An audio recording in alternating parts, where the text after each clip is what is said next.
others. Experts also see several consequences to come with the floods: water and habitat pollutions, crops destruction, trees uprooted by high-velocity water flow, amongst others. Emergency measures may therefore be needed to minimize the effect of the announced heavy rainfall in Douala and Yaoundé in the days ahead.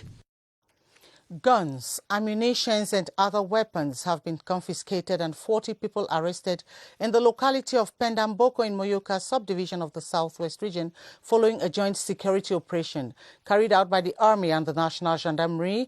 The operation is to secure the area that has witnessed security threats and acts of violence in recent times. Ombo Suzy Monjowa reports from CRTV Southwest in Boya.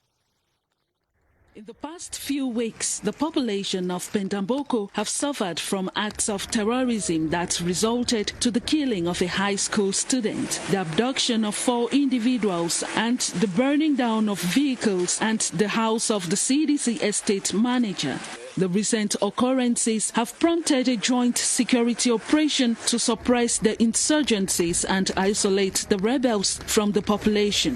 We have been instructed to secure the area. We instructed our people to come and screen and take out all the bad people. We wanted to make sure that they are doing it professionally. This operation, carried out by the 21st Motorized Infantry Brigade alongside the Gendarmerie, led to the arrest of many suspects and the confiscation of guns, ammunition and other weapons. More than 40 people suspected. If they are guilty, they go to court. If they are not guilty, they will be released. This joint military operation comes on the heels of the gruesome murder of the 35-year-old Comfort Tumasang in Moyuka and other acts of terror purportedly committed by separatist fighters. The new prosecutor-in-chief of the Yaoundé Military Tribunal, Major Berlin Belinga, has the Herculean task of speeding up cases awaiting trial, ensuring cohesion among his staff, and updating their professional capacity for optimal output. The Director of Military Justice, Colonel Didier Sipa, gave the directives in addition to his traditional duties to the new prosecutor as he took command of the Yaoundé Military Court Friday. Kilianda Andifon tells us more. Major Berlin Belinga, who officially takes command as Prosecutor-in-Chief of the Yaoundé Military Tribunal, knows his new post well because he comes from the Department of Military Justice where he served as legal expert. That notwithstanding, his new task is daunting. We have advised him to do all in his capacity to reduce the number of detainees awaiting trial. Secondly, we have asked him to ensure cohesion here because it is a factor that would lead to attaining the objectives of the court.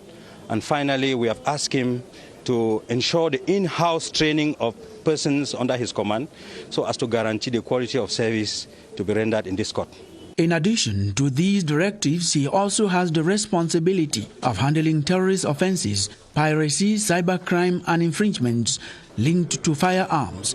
He takes over from Lieutenant Colonel Ngolo Tade Eric Constant, appointed Prosecutor-in-Chief at the Maroua Military Court.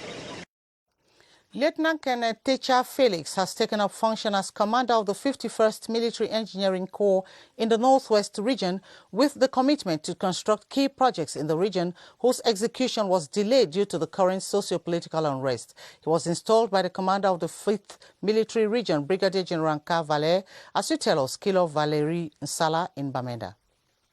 The deplorable state of road infrastructure renders movement miserable for many travelers into and out of the Northwest. Its construction has been partly hindered by the close to 4 years socio-political crisis.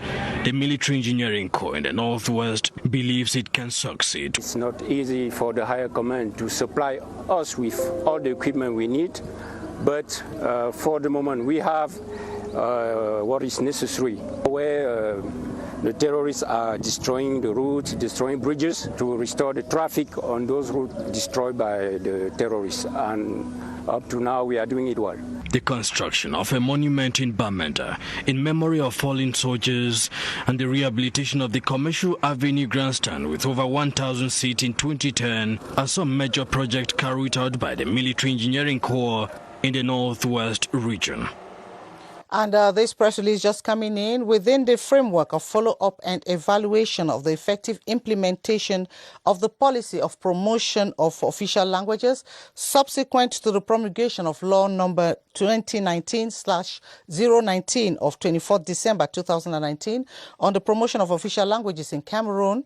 The president of the National Commission for the Promotion of Bilingualism and Multiculturalism, His Excellency Peter Amafani Musonge, has deployed 13 mission teams to the 38 ministries of the country. And the above-mentioned teams will be visiting the said public institutions from the 24th to the 28th of August 2020. And this press release has been signed by the Secretary General of the NCPBM, Dr. Chi Anafo Cornelius. The last but one chapter of our running series on the illegal exploitation of forest resources in the Senegal Maritime Division littoral region focuses tonight on complacencies and complicities. There are suspicions and counter-suspicions regarding the people involved in the operations. And as Alphonse Abongwa Achu tells us, no one wants to take the blame for the deal, trapped in duplicity and deceit. Alphonse? Chief Louis Mahom Tamak of Putkak village in Gambia shrugs his shoulders and stays clear of any knowledge of perpetrators of illegal exploitation of forest in his very backyard. The custodian of tradition says these days he spends time shuttling between Yaoundé and the village due to health exigencies. The mayor of the locality has impounded 2 logging trucks to show to the world he has nothing to do with these illegal exploiters except making them adhere to the law in force. The elite even suspects me of collaborating with these vicious operators. In a press outing, the regional delegate for forestry and wildlife for the littoral insinuates that the population often collaborate with the instigators of these illegal acts until when the booties are unjustly shared. We want them to make a rapid denunciation.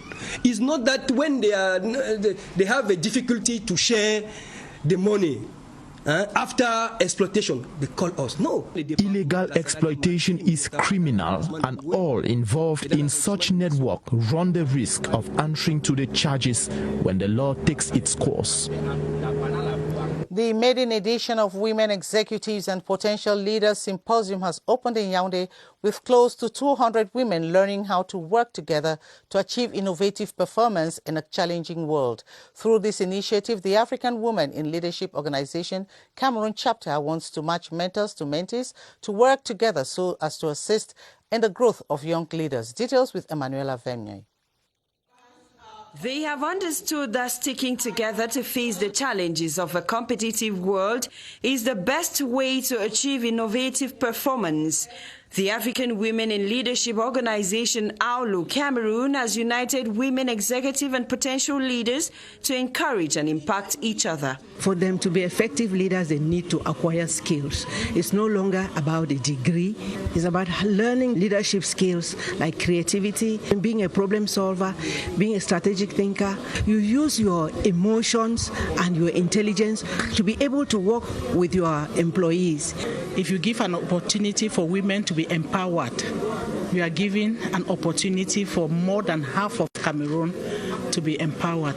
In order to succeed, the women are being educated to change their mindsets. Our aim is that next year we'll be able to have monitored and evaluated to see how efficient this method of mentoring is. We have 1 mentor is to 2 mentee. Women will be proposing key policy recommendations which will be presented to the minister to say that their voices will be heard technically. 8 ministries have backed the initiative as one that fosters women's growth. Local councils in all the 10 regions of the country will in the upcoming months recruit over 1,800 conscripts of the National Civic Service Agency for participation in development. The decision comes after the signing of an accord in Yaoundé between the National Civic Agency for Participation in Development and the United Councils and Cities of Cameroon. Gerard Nanji Eyambe tells us more. The win-win partnership between the National Civic Service Agency for Participation in Development and the United Councils and Cities of Cameroon has come to address the problem of unexperienced personnel in the councils.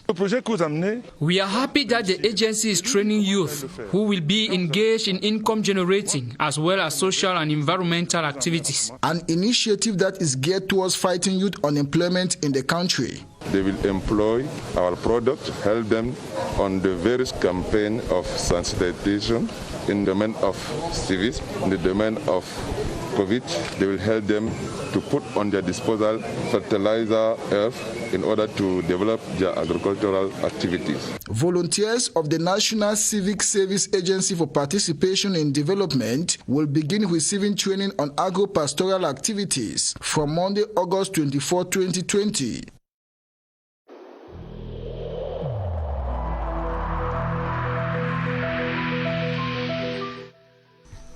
The wearing of face masks in public places will be mandatory until further notice.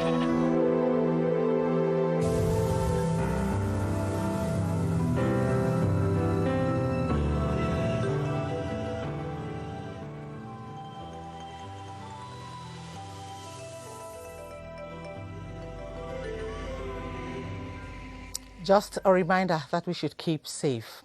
A new set of trained nurses, midwives, teachers, theologians and accountants have been delivered to the job market. They are part of a group of 100 graduates from the Konsendi Adventist University of Nanga, Eboko. As Beatrice Losamba reports, this 22nd batch of students are of the country's lone accredited private university.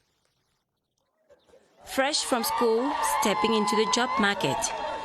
The country's lone accredited private university, the Kosandai Adventist University of Nanga Eboko, is graduating its 22nd batch of students after their 3 to 4 year studies in 4 faculties of the school. Be proud of your diplomas that government has endorsed. Crescent tent makers, as their name suggests, they are capable of pitching job tents for themselves. In the words of the school's rector, Dr. Assama Sam Jean-Paul, they have the skills and spiritual wellness put together to seize opportunities and break records in their different domains. The emergency of 2035 is with all those young people, and I think Cameroon should have confidence in them.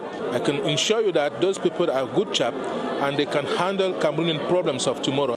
Accountants, bankers, midwives, resource managers and nurses set to integrate job markets in 8 African countries. The Safety Net project of the Cameroon government, in collaboration with some international partners, will soon relieve the sufferings of extreme poor people of the Central African Republic and their host populations in Manjo subdivision in the East region. A technical committee has been put in place to follow up micro-projects to be carried out by volunteers for these populations for the interest of their community. Details with Mokom Robert Acho in CRTV Bertua.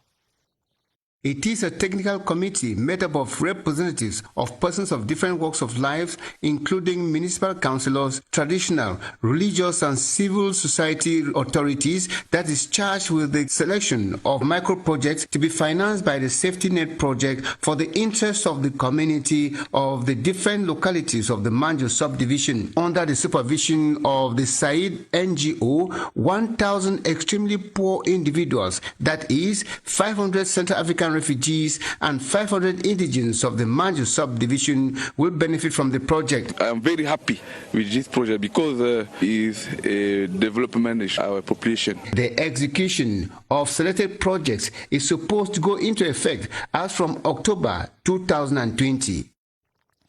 Senior Civil Administrator Fritz Gerald Nasako has been appointed as a board member to represent the President of the Republic at the National Hydrocarbons Corporation, SNH.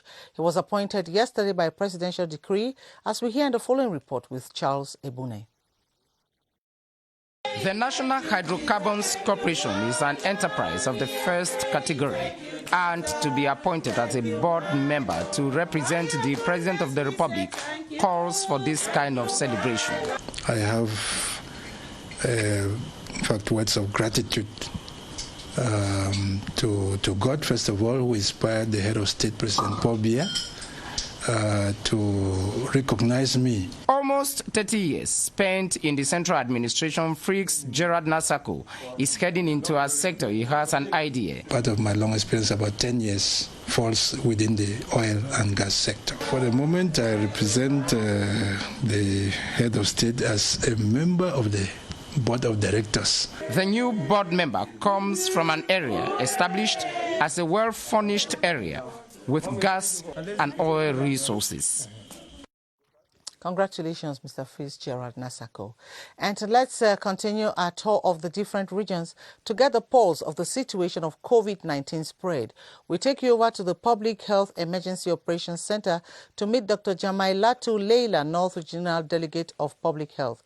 Hello, Baldwin. Tell us, we hear there is no active case of COVID-19 in that part of the region. Do you confirm?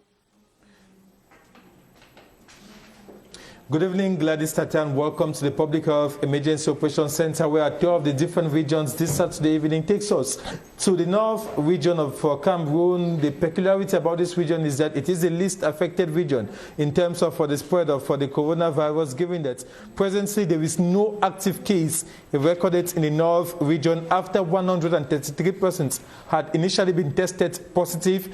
And I guess tonight is the North Regional Delegate of Public Health, Dr. Jamilatu Leila. Madam Regional Delegate, good evening. Good evening. Tell us, as the head of the Regional Delegation of Public Health in the North, give us an idea of the situation so far as the spread of COVID-19 is concerned in your region, and what measures have been put in place to limit the spread of this deadly virus in the North. Okay, thank you. To date, we have 0 active cases of COVID-19 in the North region. According to the new orientation of the track, test and treat strategy, we offer the screening test to as many people as possible in order to be able to identify even those who are asymptomatic and give them the appropriate treatment. Particular emphasis is placed on sensitization at the community level with the support of the administrative authorities to get the population to continue to respect barrier measures.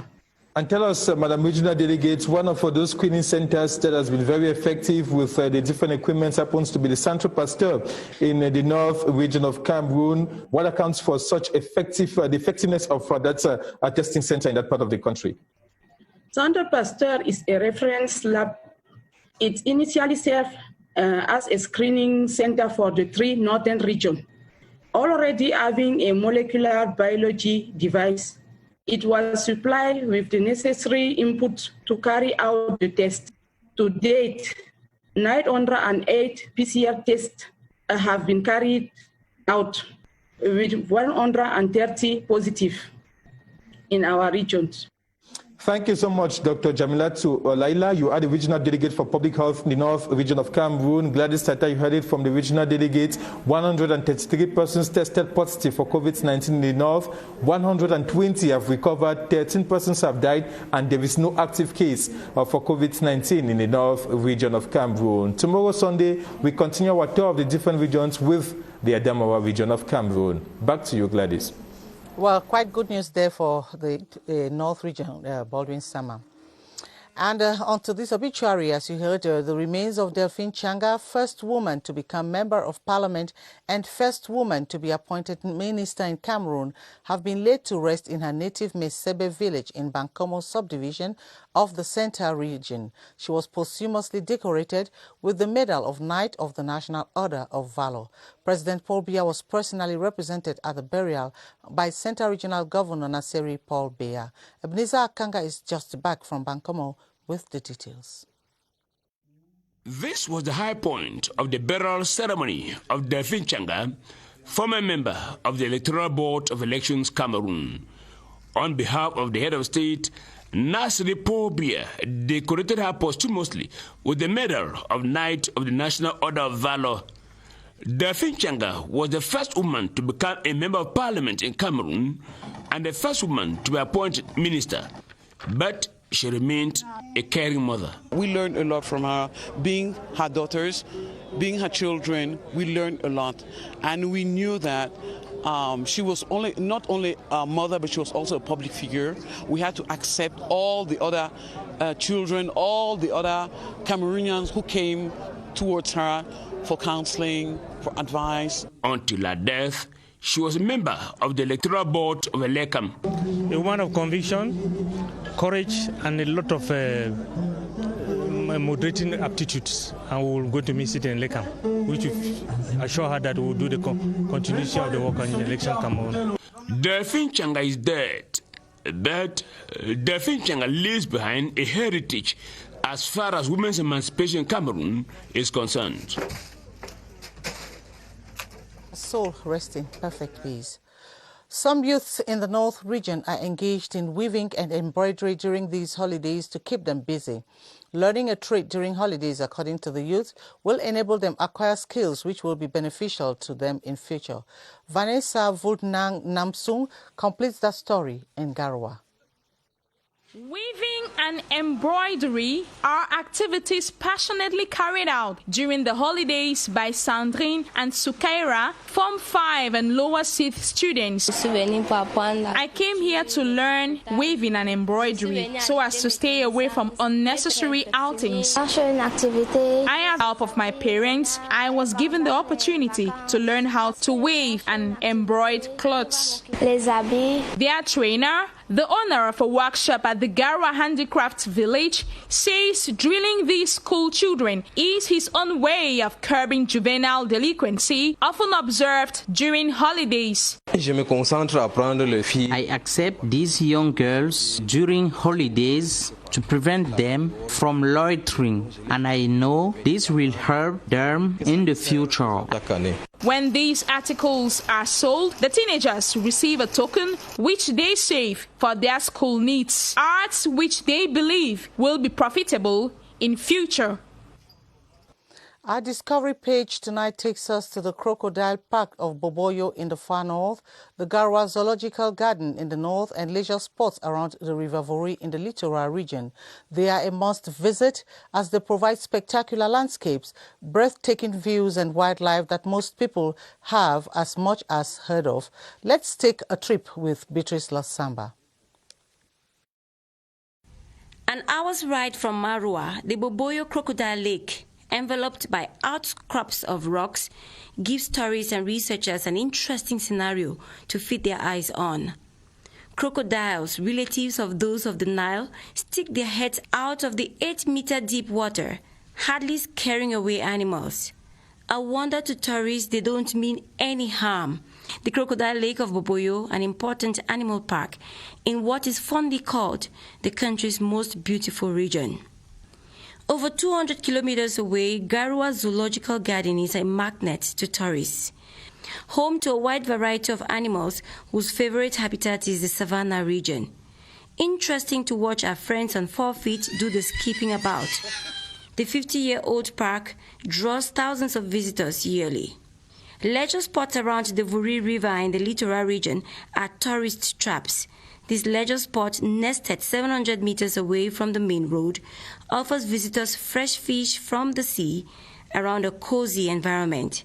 What's more, visitors can enjoy a boat ride across the Vuri estuary and the mangroves lined with water birds. Quite lovely images there, Beatrice. And that's why we call it quits tonight. And thanks for being there. Join Atabadine Umar at 8:30 for the news in French. And I'll be here tomorrow, same time, God willing. The technical crew join me in wishing you a pleasant evening. Bye for now.